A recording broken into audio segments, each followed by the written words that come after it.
warahmatullahi wabarakatuh.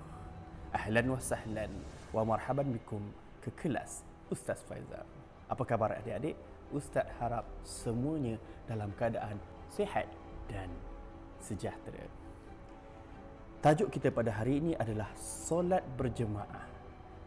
Ataupun dalam unit 2, solat berjemaah membentuk kekuatan ummah.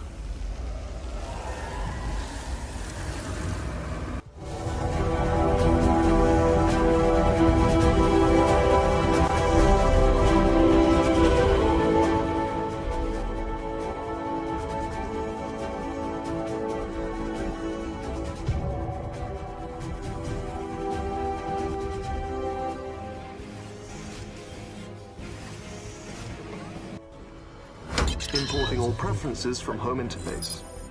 Systems are now fully operational.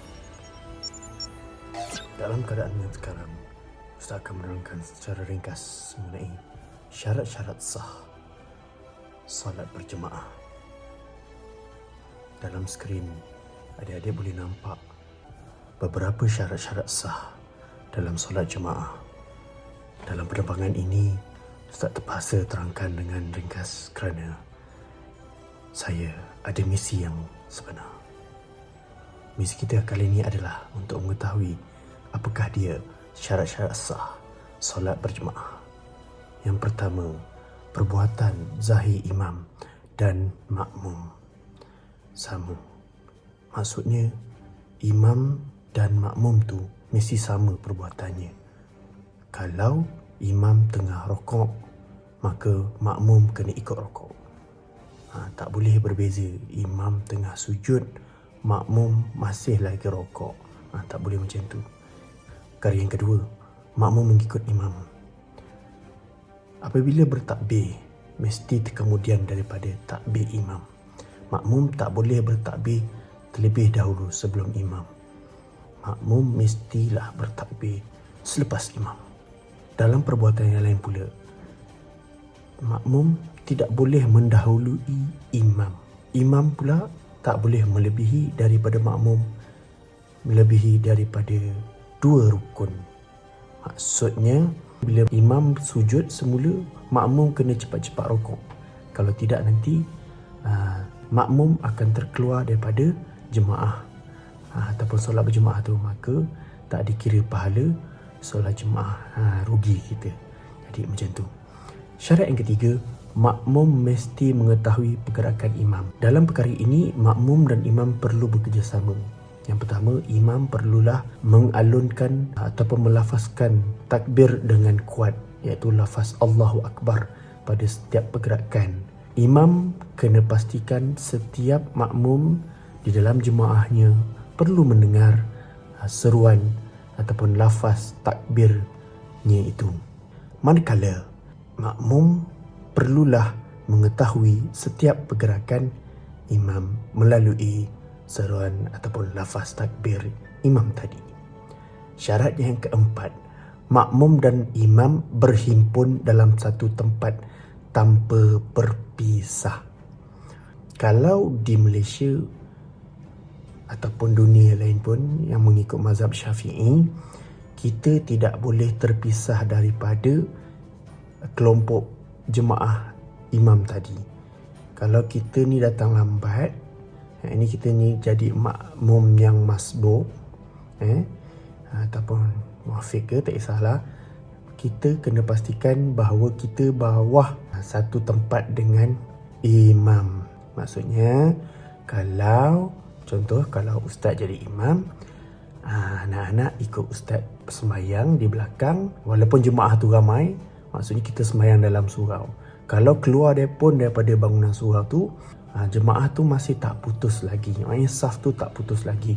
Tapi lain di Mekah. Di Mekah, asal sahaja kita masih mendengar suara imam tu, masih boleh berjemaah dengan imam yang sedang berada di depan Kaabah. Itu permasalahan di Mekah. Syarat yang kelima, makmum tidak tertinggal daripada mengikut pergerakan imam sebanyak 2 rukun tanpa keuzuran atau 3 rukun panjang dengan keuzuran. Maksudnya macam tadilah, imam tak boleh lebih daripada 2 rukun daripada makmum. Maksudnya imam tu kalau terlebih daripada 2 rukun tu, makmum tu kena cepat-cepat kejar. Tapi kalau dengan keuzuran, ulama ada memberi keringanan, jangan lewat daripada 3 rukun panjang. Apa 3 rukun panjang? Contohnya macam bacaan Fatihah tu panjang, berdiri kan, lama, panjang. Mudahnya begini adik-adik, kalau boleh imam angkat takbir, kita pun angkat takbir. Imam rokok, kita pun terus rokok. Macam itu, tak ada masalah. Okey, keenam, perbuatan sunat makmum dan imam tidak bercanggah secara ketara kecuali kunut. Contohnya seperti bacaan doa selepas tahiyat. Jadi kalau imam buat, kalau makmum nak ikut buat, alhamdulillah. Kalau tak buat pun tak apa, tak ada masalah. Kalau imam tak buat, makmum pun tak payahlah sibuk-sibuk nak buat, sebab ditakuti kita ketinggalan rukun. Kemudian syarat yang ketujuh, makmum berniat mengikut imam. Sebab tu adik-adik, dalam ibadat ni yang paling penting adalah niat. Syarat yang ke-8, makmum yakin solat imam itu sah. Maksudnya di sini, makmum pasti imam dalam keadaan yang sah solatnya. Jadi apakah yang dimaksudkan dengan makmum yakin solat imam itu sah? Yang pentingnya, kita pasti imam itu tidak melakukan perkara-perkara yang membatalkan solat. Ini sangat mudah kita perhatikan.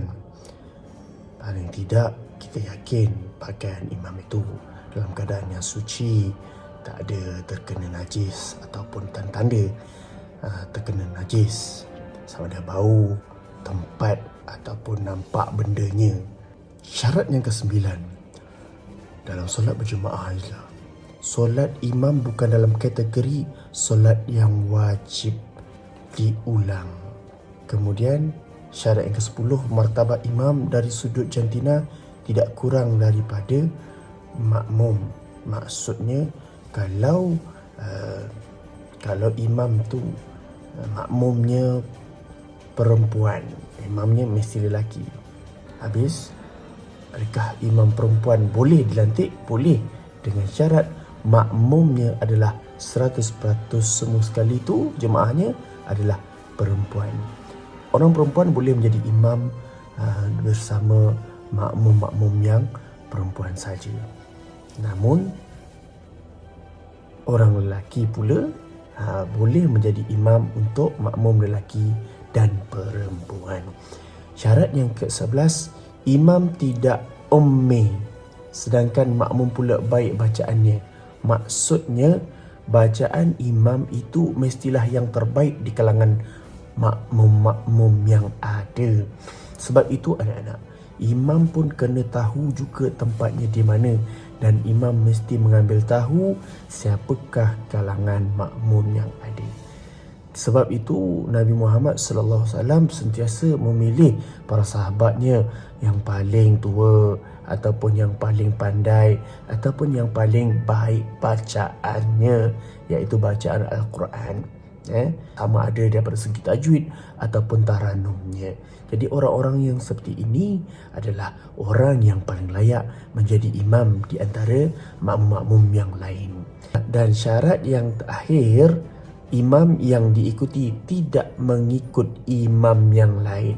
Ini selalu terjadi dalam solat di tempat-tempat terbuka seperti RNR dan sebagainya. Maksudnya ada ramai orang ikut orang yang tengah solat dan untuk mendapat pahala jemaah. So apa yang perlu kita pastikan adalah orang yang kita nak ikut jadi imam tu, kita kena pastikan dia tak ikut imam yang lain. Itu maksudnya. Dalam masa yang sama juga, kalau ada jemaah yang dah ada, kita tak boleh buat jemaah lain pada tempat yang sama. Maksudnya apa? Tak boleh 2 jemaah dalam satu tempat. Kena 1 jemaah saja dalam satu tempat pada satu-satu masa. Jadi, saya rasa sampai sini dahulu syarat sah solat. Sekejap lagi saya akan terangkan dalam perkara yang lain.